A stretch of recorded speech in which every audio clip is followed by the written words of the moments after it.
it's so crazy. Like, there were so many moments in the movie where, you know, I was tearing up. I've never seen this before, and it's such a powerful reminder that, you know, a wise man once said to me recently that the health of our planet is intrinsically connected to the health of ourselves.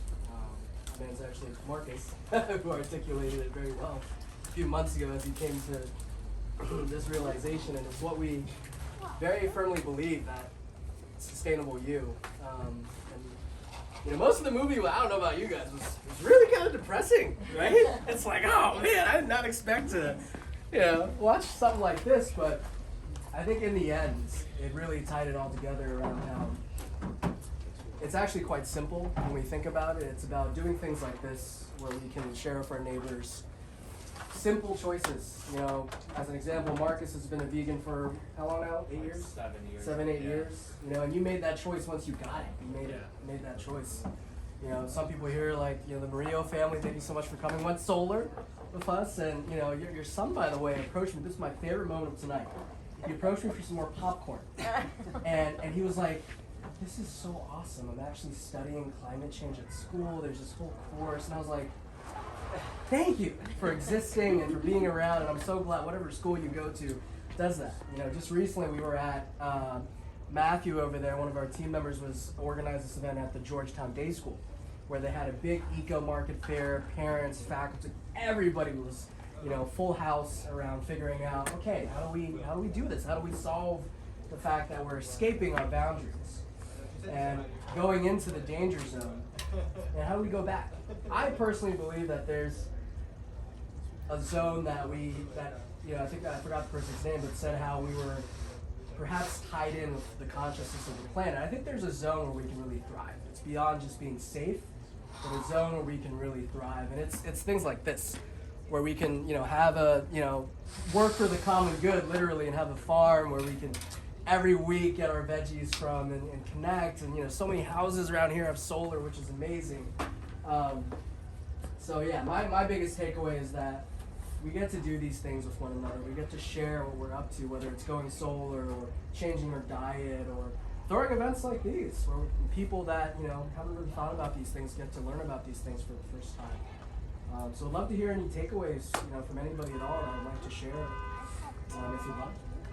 I mentioned to Marcus that it was very depressing, but it was very good that at the end it gave you 4 really easy things to do. Yeah. Right? Renewable energy, eating healthier, right, reducing your amount of waste, and planting trees. Yeah. You can do those things. Yeah. So that was nice. Made it very simple. There's very few documentaries out there that are like that, and yeah, I appreciate that as well. And that's what we're up to at Sustainable You. We were like, how do we solve these crazy problems? We were like, well, okay, we got to make it super simple. Yeah, I mean, the biggest things you could do, be an example first, but then amplify that impact by sharing with others. And that's what documentaries are so good at doing. It's just an amazing way to share with everybody all this information that we have. So, like, encouraging friends and others to watch a documentary like this, or many others that are impactful and amazing. And then to adopt some of these simple solutions into our own lives and encourage others to do the same. Thank you. 2 years I haven't had red meat because of this guy. Wow. 2 years. Wow. I'm done. I'm like, yeah. I still have poultry. I haven't gone vegan yet. but anyway, yeah. Hey, there's those chicken wings sometimes, man. You just gotta get those free-range chickens at your regenerative farm. Get them in the backyard. Yeah, exactly. Exactly. I'll just say that, like, I think we have to stop driving. Yeah. You know, if we're not all out there working for a public transit system that works for everyone, so people don't have to get into a fossil fuel burning car every day. That's I think one of the single most biggest things that we can do. Thank you for that, Sam. You know, Matt has an electric bike parked right out there. If anybody wants to go for a test drive, very fun. I'm getting my new electric bike in a couple weeks. You know, we're probably going to add that to our suite of consulting activities for folks that are looking into electric vehicles, including bicycles. Thank you for that, Sam. Anybody else have any key takeaways or insights? Yeah, please.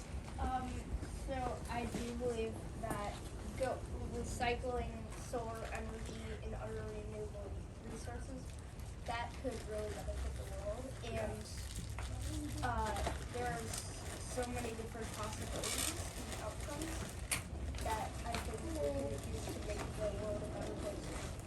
Yeah. Wow. Can I, how old are you? 11. What? That's incredible. I just am so hopeful now.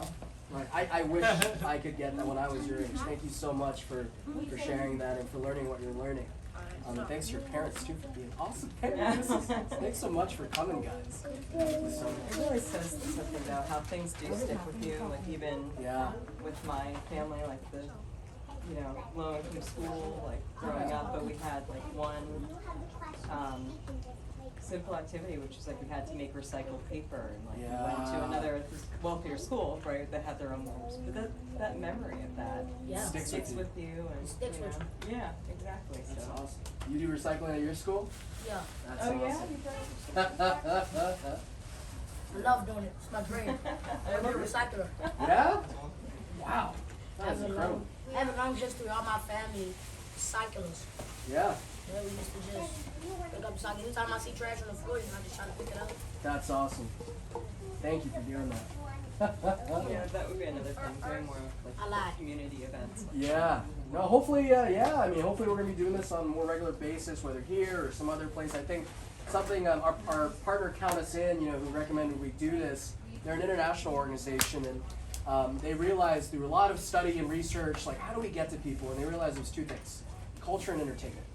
So movie screenings, fun things, and because the situation is kind of dire, you know, when you think about it. But on the flip side of things, you know, we have companies starting up from Sustainable You to The Rounds to fun movies like Breaking Boundaries and Don't Look Up with Leo DiCaprio in it. And there's exciting things happening where we get to merge living a thriving life with a thriving world, you know. So I for sure think it's a way forward.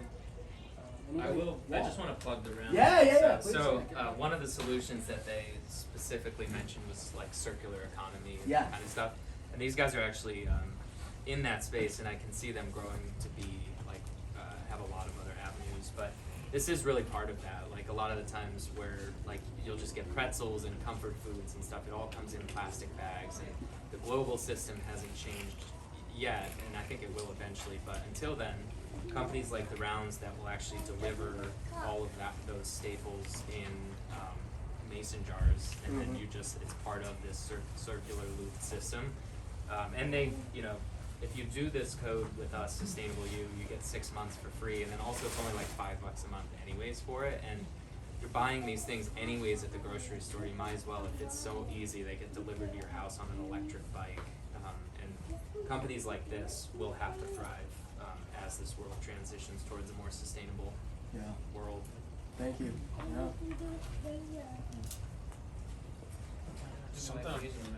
Something I want to add actually. Yeah. You guys have So this is very different than a different event I went to earlier this week that is actually called Junk Science.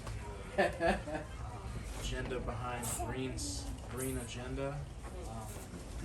And you know, there's something to be said about maybe just the way that some people who maybe don't understand the science feel condemned by how we go about things. So I just kind of ask you to be vigilant in how we share this knowledge that we internalize and we know is right for the planet and we know is right for ourselves. And it just takes people different time to come to that light. Because in the end, the Earth will be fine. It's us that. And actually, something that I looked up in terms of. So this painting, The Wave, The Great Wave, by a Japanese artist. Yeah. The painting is a giant wave taking over a boat, and there's something to be said about the water's power. Humans we're a speck to this world, and from dust we came, and dust will return. You know, so there's ways in which we just have to live out through love and love the planet and love our fellow people and figure out the best way to bring them to these realizations that we're having through subjecting ourselves to the knowledge that scientists are going out and grabbing, and it's for us and it's for the planet, but it's for us to do it while we're in tandem and loving through our lives and through the generations that come. Thank you Anybody else? Cool. Thanks for throwing this. Yeah, no, thank you everyone for attending. And, you know, a few people had to leave a little bit early, but we'll send out a recap email and, you know, keep everybody, you know, posted for future things.